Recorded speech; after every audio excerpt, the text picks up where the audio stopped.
Baik pemirsa, tidak bisa kita pungkiri memang bahwa banyak sekali data-data mengenai pertahanan keamanan negara ini yang sifatnya statusnya adalah rahasia. Sehingga kemudian pada saat rapat Komisi 1 DPR berlangsung dengan Kementerian Pertahanan, ini memang berlangsung kebanyakan berbeda dengan komisi-komisi lainnya dan juga kementerian-kementerian lainnya, berlangsung secara tertutup dan juga hasilnya tidak bisa dipublikasikan kepada umum. Kami juga punya data kepada Anda mengenai kerahasiaan data-data mengenai Hankam ini. Kami akan sajikan. Baik, tapi nanti sambil juga kita akan tunggu data-data yang kami siapkan untuk kami sajikan ke hadapan Anda. Kita akan lanjutkan kembali perbincangan kalau tadi sudah ditanyakan oleh Mas Al, tapi memang belum kita dapatkan jawaban dengan jelas karena saya harus memotong untuk bisa menuju ke jeda terlebih dahulu. Tapi silakan Bang Bobi, pertanyaan dari Mas Al tadi, apakah kemudian sudah ada buku putih pertahanan? Ya, apakah sudah dibuat buku putih pertahanan oleh Pak Prabowo? Itu yang ditanyakan oleh Mas Al. Tadi Bang Bobi sempat menjelaskan memang, tapi sudah harus terpaksa saya putus karena kita harus jeda. Silakan Bang Bobi. Ya gini, defense white paper itu memang dimasukkan di dalam Undang-Undang Pertahanan Negara. Tapi itu bukan suatu kewajiban. Kita pernah membuat tahun 2008, 2015, dan juga kita walaupun tidak membuat buku putih pertahanan, tapi itu ada Perpres Jakumhanek. Dan sudah disampaikan sebelumnya bahwa kita tidak perlu meniru harus membuat white paper dalam satu periode masa jabatan presiden. Karena memang di dalam Jakumhanek itu adalah memastikan bahwa MF ini tercapai. Dan memang tercapainya itu bukan masalah soal 100% karena kita ada dapat COVID-19 di tahun 2020 sampai 2021. Jadi soal defense white paper itu saya rasa bukan hal yang sangat diwajibkan, tetapi sudah ada masuk di dalam Jakumhanek 2021. Baik, sebelum Mas Al nanti mungkin bisa berikan tanggapan, saya tahan dulu karena Pak Jazilul dan juga Bang Ciko saya berikan kesempatan juga soal pertanyaan spekulatif sehingga tidak perlu ditanggapi, Pak Jazilul.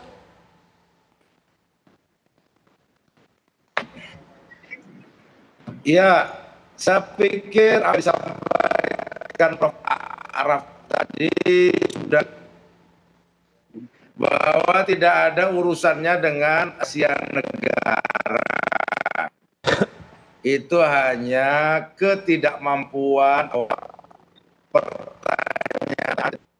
Pak Jazilul, mohon maaf, saya harus cut terlebih dahulu karena sepertinya ada kendala komunikasi, kami tidak bisa mendengar suara dari Pak Jazilul dengan jelas, ada delay. Bang Ciko saja, silakan Bang Ciko. Kalau bahasa spekulatif atau bahasa dianggap tadi ngawur dan lain-lain, saya rasa gini, kok pertanyaan itu nggak boleh dipilih-pilih, ya kan? Kenapa memilih pertanyaan sesuai siapa yang mau jawab itu kan nggak bisa begitu. Ini KPU sudah membuat sebuah format debat, ada aturan-aturannya. Nah, selama itu masih dalam aturan harus dijawab. Dan ini bukan untuk antar dua capres itu, jawaban itu dan pertanyaan itu bukan ansih hanya antar dua orang ini. Kalau antar dua orang ini saja bisa dilakukan di ruangan tertutup seperti yang diinginkan oleh Pak Prabowo. Tetapi debat capres dan cawapres ini kan adalah pemenuhan hak publik untuk mengetahui gagasan, wawasan, visi, misi maupun pengetahuan yang substantif mengenai bidang-bidang masing-masing. Nah, ini penting untuk dijawab gitu. Atau dijawab seperti Bobi menjawab dengan sangat fasihnya. Dalam waktu tidak sampai 4 menit dia bisa menjawab pertanyaan-pertanyaan yang saya rasa bisa dijawab oleh Pak Prabowo tadi. Tetapi pada prinsipnya ini kan kita kembali lagi ke soal debat ya kan. Pak Prabowo tidak mampu menjawab, tidak mempunyai pengetahuan cukup, tidak mempunyai data yang cukup sehingga dia mengatakan semua seakan-akan rahasia. Kalau kita bicara soal rahasia Mas Bobi, kan ada tadi Mas Bobi dengan lantangnya mengatakan soal Global Power Index tentang daya pukul Indonesia, ya kan ada indeksnya, ada ratingnya, ada lembaga riset yang melakukan itu. Nah, artinya apa? Kan tidak sebegitu rahasianya sehingga diketahui oleh lembaga riset, ya kan? Global Power Index ini ukurnya pakai apa? Pakai cenayang? Kan enggak.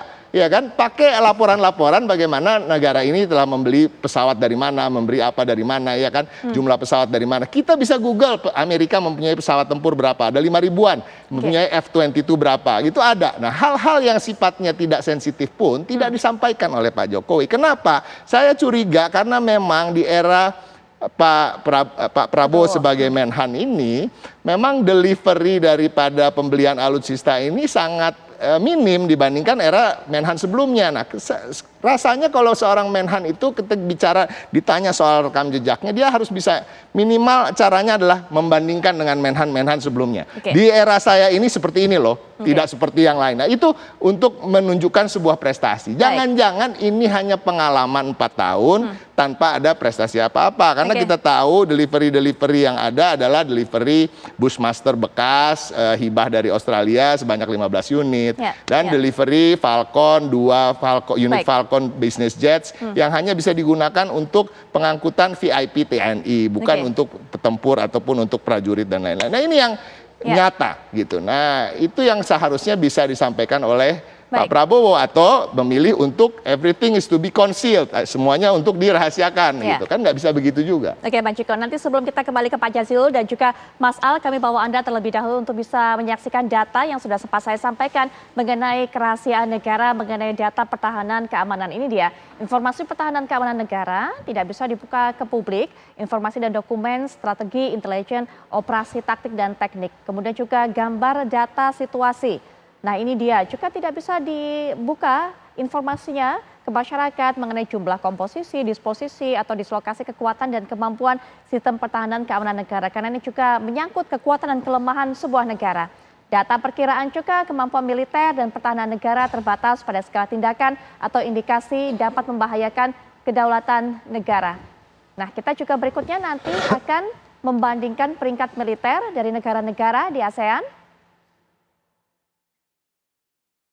Ini dia data negara ASEAN, Anda juga bisa saksikan sendiri seperti apa perbandingannya, peringkatnya, bagaimana peringkat dari 3 negara ini, Indonesia, Malaysia, Singapura, di mata dunia mengenai kekuatan militer dari masing-masing negara. Baik, tadi sempat saya putus Pak Jazilul karena kami tidak bisa mendengarkan sama sekali suara Pak Jazilul, ada delay tadi dan juga terpatah-patah. Silakan Pak Jazilul dilanjutkan penjelasannya. Nah tuh udah ada tuh di TV One. Lebih bagus. Ya. Ya, silakan Pak Jazilul.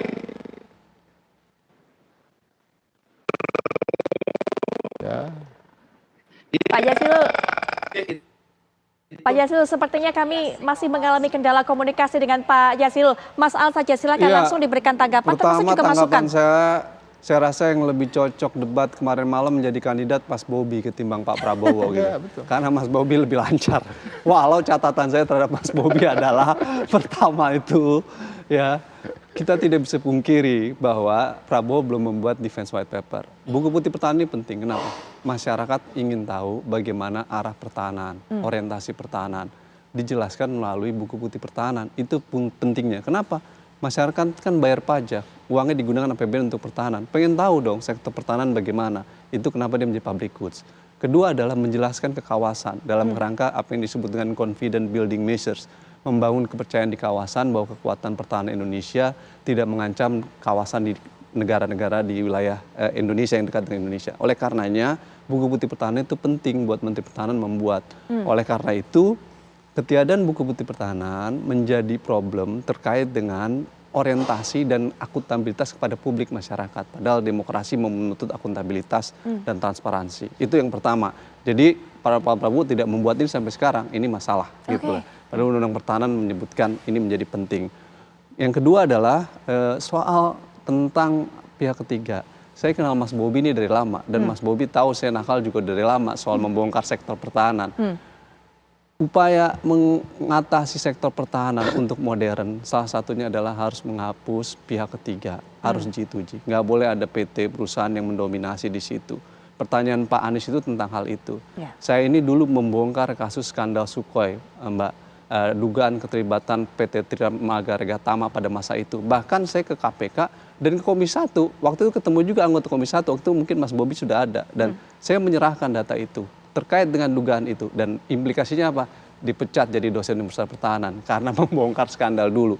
Sekarang di masa Pak Prabowo, Ibu Koni yang pertamalah mengangkat isu tentang PT TMI dari 2020-2021 dan berbagai media juga akhirnya mendapat sumber ada PT TMI dalam persoalan di sektor alutsista dan konteksnya adalah terkait dengan Kementerian Pertahanan. Nah, itu dipertanyakan oleh Pak Anies itu harus dijawab. Kalau memang nggak ada, jawab nggak ada. Kalau nanti Pak Anies jawab ini ada kok datanya, bukan berdalih dengan kerahasiaan. Saya setuju sembunyi dari dalih kerahasiaan sesungguhnya menunjukkan ketidakmampuan untuk menjawab pertanyaan-pertanyaan itu dan ketidakmampuan untuk menjelaskan ide, gagasan, dan data yang ada. Oke, Jadi baik. sekali lagi saya pertegas, lebih baik menjadi kandidat presiden Pak Bobi ketimbang Pak Prabowo malam. Terima kasih. Baik, Mas Al. Terakhir, silakan Bang Bobi. Terakhir. Setuju. Enggak, itu saya tetap menyampaikan bahwa pertanyaan yang spekulatif, tidak ada bukti pelanggaran Nggak ada yang spekulatif apapun, tuh. tidak ada data mengenai apa yang di-engage, itu tidak perlu dijawab. Karena apa yang mau dijawab, kecuali memang sudah ada pelanggaran hukumnya, kecuali memang PT tersebut sudah ada kontrak award dari Kemenhan yang memang sudah dipublikasikan dan ada suatu hal yang tidak sesuai dengan peraturan perundang-undangan. Jadi walaupun kita sebesar ingin dengan berbagai teknik retorika memenangkan perdebatan, tapi tetap ada menurut saya hal-hal yang tidak etis, yang spekulatif, menggiring pada opini yang salah, itu yang saya yakin Pak Prabowo tidak ingin mempermalukan, Pak Prabowo juga tidak ingin menyalahkan, tetapi lebih baik itu tidak usah dijawab. Baik. Pak Debat Jas- ini bukan bicara dipermalukan atau tidak, menjelaskan tentang data dan argumentasi, Mas Bobi. Oke. Seperti Mas Bobi menjelaskan sekarang, ya kan? Sayangnya waktu kita juga begitu terbatas dan Pak Jazilul juga masih terkendala komunikasi, kami tidak bisa mendengar. Kami berikan kesempatan beberapa kali tadi tapi masih juga patah-patah. Tapi sekali lagi terima kasih sudah bersedia untuk bisa bergabung dalam perbincangan ini. Bang Bobi terima kasih, Pak Jazilul terima kasih, Bang Ciko terima kasih, Mas Al juga terima Bang kasih. Bobi, Pak Iya. Jazilul. Semoga apa yang kita perbincangkan kali ini juga bisa menjadi edukasi kepada masyarakat, mencerahkan pengetahuan masyarakat mengenai data Hankam tanah air, termasuk juga bisa menjadi masukan masyarakat untuk memilih kandidat favoritnya, Capres-Cawapres pada 14 Februari mendatang. Kami kabarkan, Anda putuskan. Setelah jeda, Anda bisa menyaksikan informasi lainnya yang akan disampaikan oleh rekan kami Ken Ane, tapi tentunya setelah jeda berikut ini.